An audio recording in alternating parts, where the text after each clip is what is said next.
அத்தியாயம் 8. அதிர்ச்சி, ஆசை, மகிழ்ச்சி.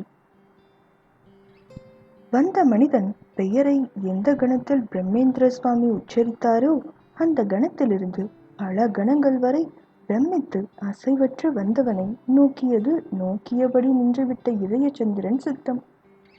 பிரமிப்பிலிருந்து விடுபட்ட பின்பும் பல விஷயங்களை சிந்திக்கவே செய்ததால் தமிழகத்தின் அந்த வாலிப வீரன் உதடுகளை திறந்து சொற்கள் எதையுமே கொட்டவில்லை.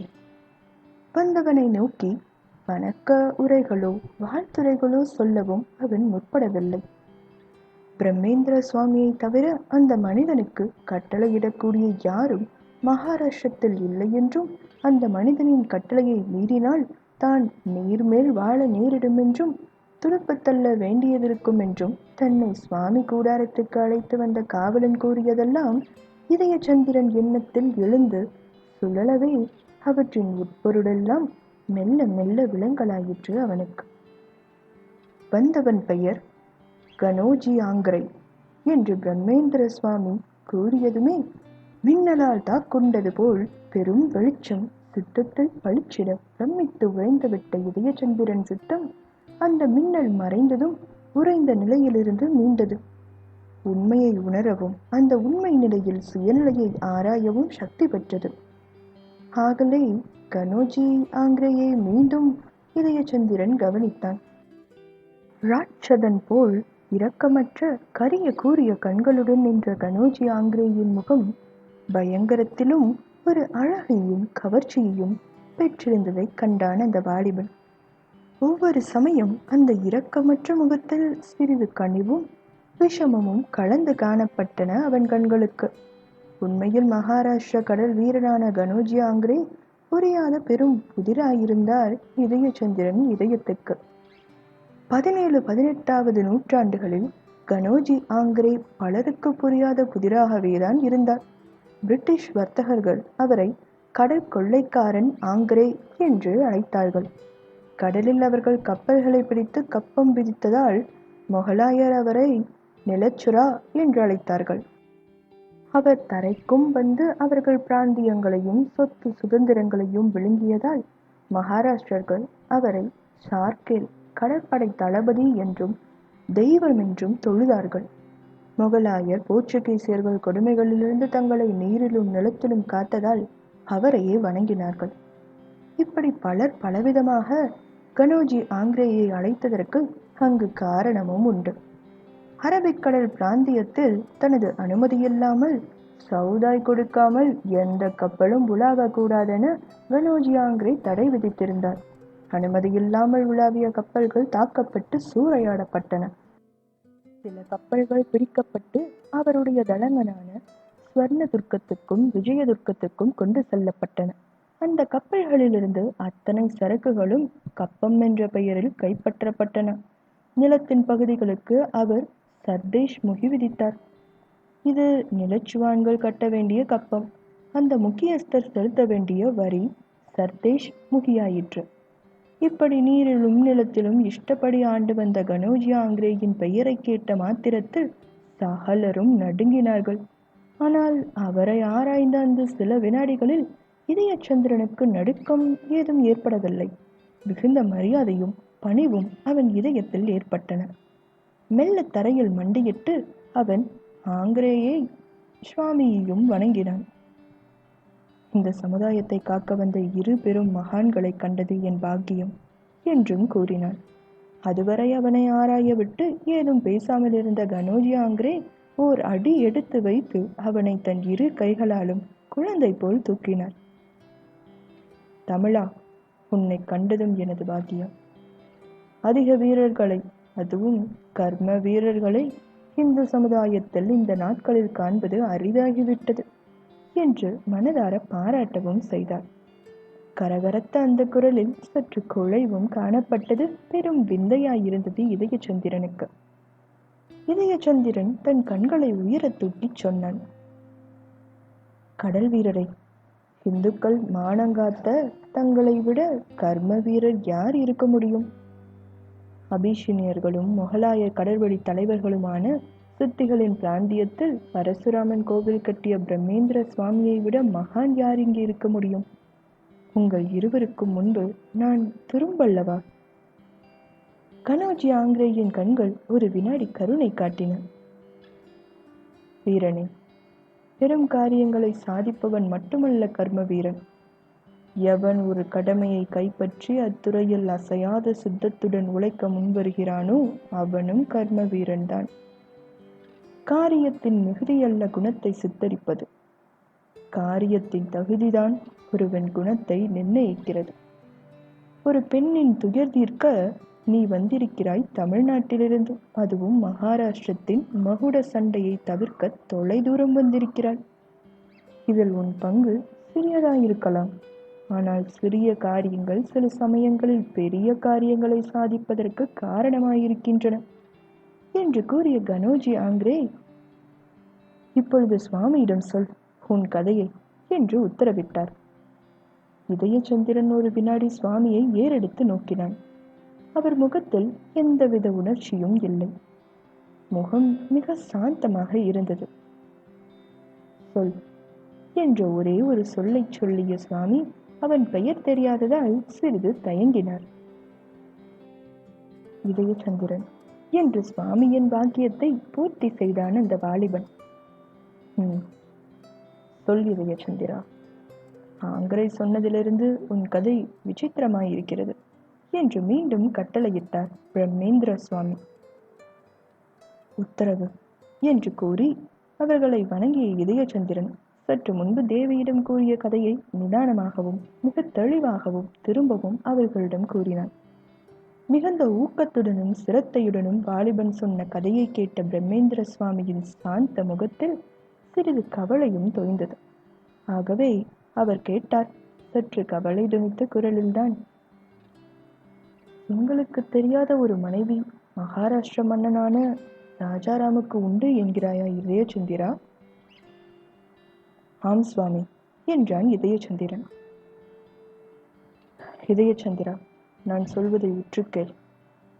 ராஜாராமுக்கு மொத்தம் மனைவிகள் 4 பேர் உண்டு. ஜானகிபாய், சீதாபாய், ராஜஸ்பாய், அம்பிகாபாய். இவர்கள் தவிர அவரால் மனைவி போல் நடத்தப்பட்டவளும் பலராலும் மனைவி என்றே நினைக்கப்பட்டவளுமான சகுனாபாய் என்ற ஆசை நாயகியும் உண்டு. இவர்களில் ஜானகிபாய் முன்பே இறந்து போனாள். 2வது மனைவியான சீதாபாய் புக்ககத்தில் தாராபாய் என்ற பெயருடன் விளங்கினாள். அவள் மகன்தான் சிவாஜி. ராஜஸ்பாய்க்கு ஒரு மகன் சாம்பாஜி என்ற பெயரில் இருக்கிறான். அம்பிகாபாய்க்கு மகன் இல்லை, மகள்தான் உண்டு. சகுனாபாய்க்கு கர்ணன் என்ற மகன் இருக்கிறான் என்று கூறிய சுவாமி, நான் சொல்வது விளங்குகிறதா என்று இதயச்சந்திரனை பார்த்து கேட்டார். விளங்குகிறது என்று கூறினான் இதயச்சந்திரன். மகாராஷ்டிர சாம்ராஜ்யத்தை ஸ்தாபித்த சத்ரபதி சிவாஜியின் 2 பிள்ளைகளில் மூத்த மகன் சாம்பாஜிக்கு ஒரு மகன் சிவாஜி. இவன் அவுரங்கசீபிடம் சிறையிலிருந்து அன்புடன் வளர்க்கப்பட்டு ஷாஹு என்ற பெயருடன் மகாராஷ்டிரத்தின் ஒரு பகுதிக்கு அரசனாய் இருக்கிறான். இளைய மகன் ராஜாராமின் நேர்வழி புதல்வர்களில் தாராபாயின் மகன் சிவாஜி இன்னொரு பகுதியின் அரசனாயிருக்கிறான். ராஜஸ்பாயின் மகன் சாம்பாஜி இளவரசனாக இருக்கிறான்.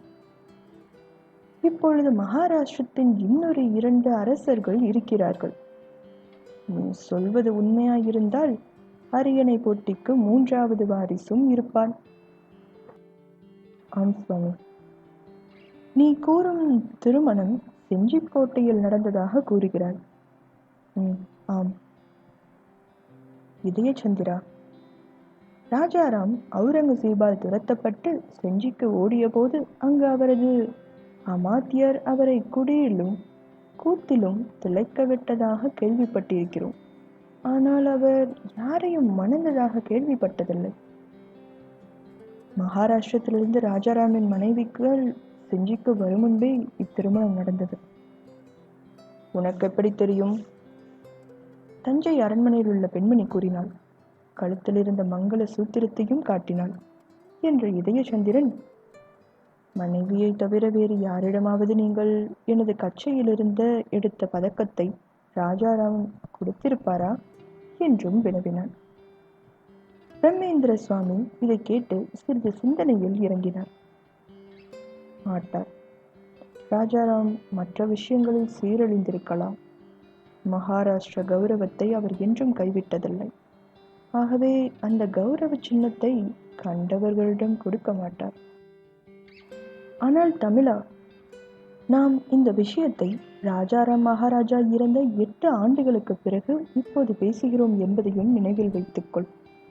இந்த சமயத்தில் மகாராஷ்டிரம் திரும்ப இணைய முடியாதபடி பிளவுபட்டு கிடக்கிறது. இதுவே எனக்கு பெருங்கவலை. இப்பொழுது நீ 3வது வாரிசையும் கொண்டு வந்திருக்கிறாய் என்று சலித்துக் கொண்டார் பிரம்மேந்திர சுவாமி. சொன்னது இதயச்சந்திரனுக்கு பெரும் விந்தையாய் இருந்தது. முற்றும் துறந்தவரான சுவாமிக்கு அரசியல் விஷயத்தில் எதற்கு இத்தனை அக்கறை என்றும் எண்ணினான். அவன் இதயத்தில் ஓடிய எண்ணங்களை சுவாமி புரிந்து கொண்டிருக்க வேண்டும். ஆகவே அவர் இதயச்சந்திரனை நோக்கி, இதயச்சந்திரா, அரசியலுக்கும் துறவிகளுக்கும் சம்பந்தம் தேவையில்லை. ஆனால் துறவிக்கும் தர்மத்துக்கும் தத்துவத்துக்கும் வேதாந்தத்துக்கும் சம்பந்தம் உண்டு. இந்நாட்டில் எவ்வளவு மதஸ்தர்கள் வேண்டுமானாலும் வாழலாம். ஒரு மதத்தினரை இன்னொருவர் அழிக்க முயலாதிருந்தால், தர்மங்கள் அழியும் போது, கோவில்கள் இடிபடும் போது, பிரார்த்தனை ஸ்தலங்கள் நாசமாகும் போது பாதிக்கப்படுகிறான். அவன் விரும்பாமலேயே அரசியல் அவனை பாதிக்கிறது என்றும் சொன்னார். அத்துடன் மேலும் விளக்கத் தொடங்கி, நாளை பகல் நாம் பரசுராம பட்டணத்தில் இருப்போம். அங்கு பார், மொகலாயரும் சுத்திகளும் இந்துக்களும் சண்டை சச்சரவின்றி வாழ்கிறார்கள். விழாக்களில் பங்கெடுத்துக் கொள்கிறார்கள். பரசுராம பட்டணத்தில் இருப்பது நாட்டிலிருந்து விட்டால் எனக்கு கவலை இல்லை. ஆனால் நாட்டு நிலைமை பயங்கரமாய் இருக்கிறது. அந்த பயங்கரத்தில் நீயும் ஒரு புது செய்தியுடன் தலையிடுகிறாய் என்றும் கூறினார். இதயச்சந்திரனுக்கு அவர் சொன்னதெல்லாம் வியப்பாய் இருந்தது. இருப்பினும் அவன் பதில் கூறவில்லை. சுவாமியை மீண்டும் கேட்டார். இந்த புது இளவரசனுக்கு வயது என்ன இருக்கும்? 9 என்றான் இதயச்சந்திரன். அவன் செஞ்சியிலிருந்து கிளம்பும் போது 1 வயது. 8 ஆண்டுகள் தஞ்சை அரண்மனையில் வளர்ந்திருக்கிறான். ஆம், 8 ஆண்டுகள் முகம் வெட்டப்பட்ட காவலனும் அவனுடன் இருந்திருக்கிறான். ஆம். 8 ஆண்டுகளாக அவன் பெயரை யாரிடமும் சொல்லவில்லையா? இல்லை. கேட்டதற்கு சேவக் என்றழைத்தால் போதும் என்று கூறிவிட்டதாக ராணி சொன்னார்கள். தஞ்சை அரண்மனையில் இருக்கும் ராணியா? ஆம். அந்த ராணி தஞ்சை அரண்மனையில் இருப்பது யாருக்காவது தெரியுமா? வதந்தி உண்டு, தெரியாது. நீ தஞ்சையிலிருந்து கிளம்பி எத்தனை நாளாயிற்று? 4 மாதங்களாயின. பல இடங்களில் இந்த வாரிசை தேட வேண்டியது இருந்ததல்லவா? இதை கேட்ட பிரம்மேந்திர சுவாமி, ஆம் ஆம் என்று தலையசைத்து அதை ஆமோதித்தார்.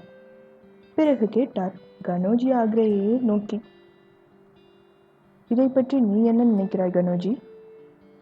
கனோஜி ஆக்ரே கடகடவென நகைத்தார். மகாராஷ்டிரத்துக்கு வாரிசுகள் பெருகிவிட்டார்கள், ராஜ்யம்தான் பெருக காணோம் என்று கூறினார் நகைப்புடனேயே. சுவாமி முகத்தில் கவலை இருந்தது. அவர் தீவிர யோசனையில் இருந்தார். இந்த சிக்கலை பரசுராமன் தான் அவிழ்க்க வேண்டும் என்ற சுவாமி போதாக்குறைக்கு இந்த சமயத்தில் ஷாகுவின் வார்த்தையை கேட்டு பானுதேவியையும் அழைத்து வந்திருக்கிறேன் என்றார். பானுதேவி என்ற பெயரை கேட்டதும் இதயச்சந்திரன் சித்தம் பேரதிர்ச்சியுற்றது. எதற்கும் அசையாத கனோஜி ஆக்ரேயின் புருவங்கூட சற்று உயர்ந்தது. அந்த கடல் வீரன் கண்கள் இதயச்சந்திரனை மிகுந்த பரிதாபத்துடன் நோக்கின. பாவம் என்ற சொல்லொன்றும் சாட்கேலின் உதடுகளிலிருந்து உதிர்ந்தது. அன்றிரவு 2ஆம் முறையாக இதயச்சந்திரன் இடிந்து நின்றான். பானுதேவி, பானுதேவி என்று இதயம் முணுமுணுத்தது. அதிர்ச்சி, ஆசை, மகிழ்ச்சி ஆகிய 3 வித உணர்ச்சிகளுமே அவன் உள்ளத்தில் வலம் வந்தன.